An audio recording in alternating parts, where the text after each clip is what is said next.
Okay, so just straight up honest with you, I don't feel like showing any of the footage of this teaser because I got attacked by Adult Swim on my Opal video. Check that one out. So Universal Pictures and Blumhouse will probably come from my neck. So honestly, the teaser, 48 seconds. Watch it, come back, and then I'm gonna talk about it and give my reactions to it. Yeah. So the Five Nights at Freddy's movie teaser just dropped, and I have a little bit of criticisms, but I also have a lot of praise for it. So my history with FNAF basically is I think it came out during high school when I was in high school. I've never played any of the games, just straight up. I have watched pretty much every game theory video. Listen, FNAF is basically my guilty pleasure. Like I know it's convoluted and kind of dumb, but I'm also a Kingdom Hearts fan, so I think you can understand where I'm coming from here. But FNAF is just one of those series that like has always been dark and mysterious, but yet plays with that like kid friendly like kind of tone. Like the first one very much did it, but then the series onward is just a merchandising machine basically. I mean, I've seen footage of Security Breach. I personally don't like it. Again, never played any of the games, but just going off of story and intent, I don't like it. If you do, that's great. You can be wrong, and that's okay. I've loved and hated the fan base because the fan base are either 5-year-old children that just really love Freddy Fazbear, or they make stuff like FNAF VHS and like analog horror FNAF that take the serious tones that are touched upon and elaborate them into much, much more adult things. Now, some of them take it too far.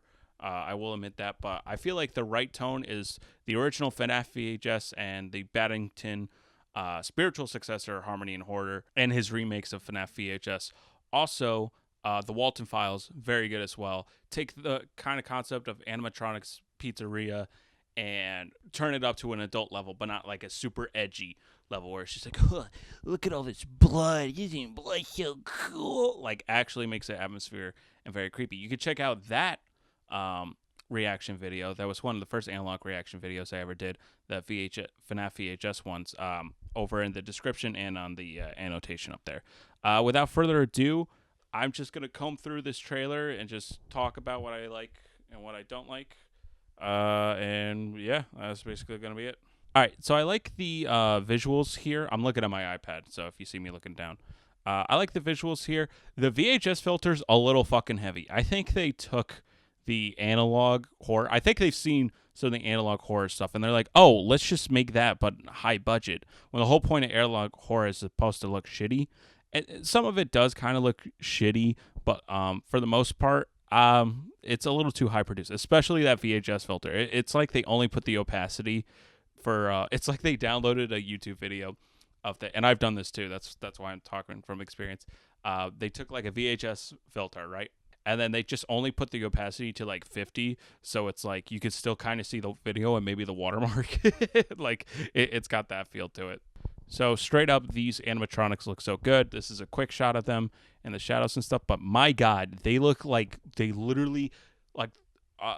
This is a really good adaptation of a video game characters. I'm not even joking because they literally look just like how they appear in the very first game. Like pretty fucking flawless. Now we're gonna get to one of the flaws, but for now, these costumes look really good. You got Chica over there, you got Freddy Fazbear, and then you got Bonnie. And they just look so fucking cool. I'm not even gonna lie. Also, another closer look at Freddy looks really cool. Obviously it's closed, so this has to be post. I don't know if it's the Bite 87. I'm pretty sure, yeah. So it's got to be the first time Freddy's closed in the timeline. If they're even, like, I think this is just going to be its own thing, its own pocket universe. I don't think it's going to follow the lore extensively besides, William Afton killed a bunch of kids and they stuffed them in the fucking machine. But yeah, I like the suit design. It's got Josh, I forget his name up here. The dude from Hunger Games. He looks like he's doing okay, I guess. And yeah, already I could tell like the set design is really really cool as well. I like the set design. Yeah, but I can already tell this is gonna be. I mean, it has to be like no duh. It's a PG-13 movie. Like So we're not going to see a ton of scares, but you can take that PG-13 rating and still make it scary. I think Insidious, when it came out, was PG-13. Like, you could still make a scary PG-13 movie. Um, you just have to not use gore or language or anything. You just have to allude to scary shit. Like, even, I would say some of the analog horror stuff is mostly PG-13, maybe more extreme PG-13 um, stuff. So you could get away with a lot. I love that shot, the recreation of the shot from the first FNAF game. I also like how it's multiple monitors and not just one fucking monitor. That's something that never made any fucking sense to me whatsoever. But it just looks so fucking good. I mean, all three of them look fantastic. So that's kind of interesting. This contraption that the main character's in, and then you have this suit, which I think it's like a Bonnie suit, maybe. I'm not sure. With the little saws and stuff. So that's how the kids got chopped up, basically, and got trapped in there. Um, Pretty interesting. I don't know if this character is Michael Afton or if he's just a random security guard. We still don't know, but yeah, I mean, it looks cool. See, you can have threatening stuff like this in a PG-13 movie. You just can't show after. You can allude, but you can't show. But I'm sure he'll escape from this weird contraption. We see Foxy's shadow. I don't believe we actually see him, so, which fine for a full trailer. I'm sure we'll see something of him. But so far, I mean, the suits have looked great so far, so I got faith. And the purple background, get it? The purple guy is William Afton. Then we got the children, obviously the orange ones. That's got to be Foxy. Bonnie, I think, is the one on the left. Oh, he has Bunny. Yeah, so that's got to be Bonnie. Freddy, I think, is the one in the brown. Chica's probably the one on the right. And maybe the marionette is the hat guy? I don't know. But, yeah, we get a shot of our children. I can already tell you already it's going to be like a hide-and-seek type game. Like, he's going to have a vision of the kids, and it's going to be hide-and-seek. And then William Afton's going to interrupt and be like, you're not supposed to be here. And then the main character will wake up or something like that. I can already see it. Then we got our boy, William Afton. He looks pretty good, honestly. And this dude, again, actor's name on screen, he was in Scream, so he knows how to do horror. He was also Shaggy in the Scooby-Doo movie.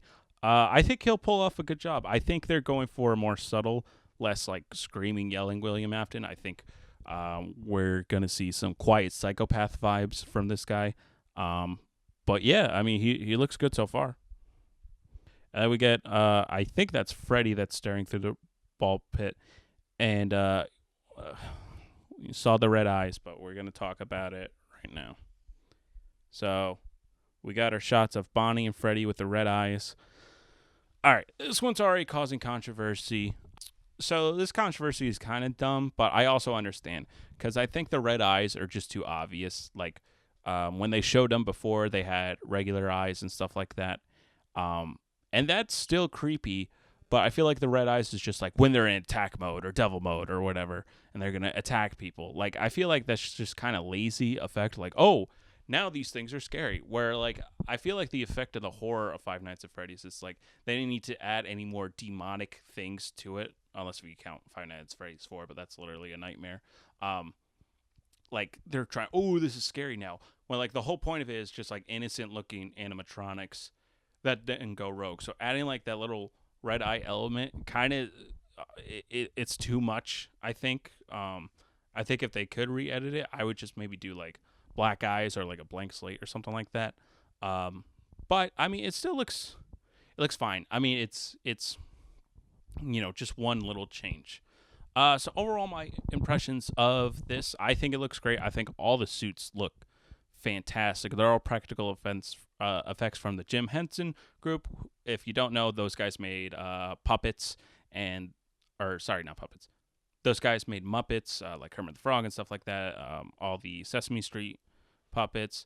They also made the live-action Ninja Turtles costumes for the first two, not that god-awful third one. So, yeah, I mean, I think they're going to go as practical as possible. I think there's obviously going to be some CGI. It looks low budget, which means it'll make a lot of money because I think a lot of people are going to go see this movie because there's a lot of nostalgia for FNAF. It's nearly, I think it is like a 10 year, um, 10 years since the first one came out. It's been nearly a decade, so there's a lot of fans. I know I'm gonna see it definitely. Um, this trailer still doesn't have enough for me to be convinced that this is gonna be even a good movie. But I think it has a decent shot. I think at most this will be decent. I don't think it's going to be amazing or anything. But those are my concluding thoughts on the FNAF teaser reaction. Thank you guys so much for watching. Make sure to spread the word. And I really appreciate you guys subscribing and stuff. We're at like 221 at the time of this recording, and my goal is to get 1,000 by the end of the year. So make sure to spread the word and stuff. And I do really appreciate you guys and everything you've done. So thank you very much, and I hope you guys have a good night. Peace.